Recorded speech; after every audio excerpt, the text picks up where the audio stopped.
Hey everyone, today I'm going to show you how to enable or disable ChatGPT on your Windows 11 taskbar. Without any further ado, let's get started. First, power on your computer and wait for your Windows 11 system to fully load. It's important to let everything boot up completely before making any changes to your settings, so give it a moment to ensure all your applications and system processes are ready to go. Once your PC is up and running, you'll want to access your system settings.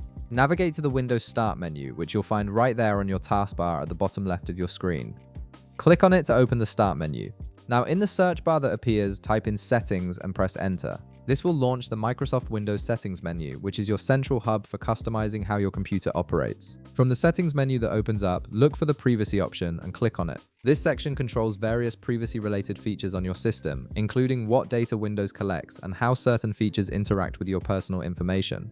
Once you're in the privacy settings, direct your attention to the left side menu. You'll see a search bar there, so go ahead and type in permission and history. This will help you quickly locate the specific setting you need without having to scroll through numerous options. Within the results that appear, you'll want to access the permissions and history settings menu. Once you're in there, scroll down carefully until you reach the history section. This is where Windows manages the search history and suggestions that appear in various parts of your system, including the taskbar. In this history section, you'll notice a toggle button. This toggle controls whether ChatGPT suggestions appear on your Windows taskbar based on your search history. If you want to disable ChatGPT on your taskbar, simply turn this toggle off. By doing this, you're removing the search history that ChatGPT uses to generate suggestions, which means those AI-powered recommendations will no longer appear in your taskbar. This can be helpful if you prefer a cleaner taskbar experience or if you'd rather not have AI suggestions based on your activity. On the other hand, if you want to enable ChatGPT suggestions again, just turn that same toggle back on. Once you do this, you will immediately start seeing ChatGPT suggestions reappear on your taskbar, offering you assistance based on your search patterns and activity. And that's it, you've successfully enabled or disabled ChatGPT on your Windows 11 taskbar.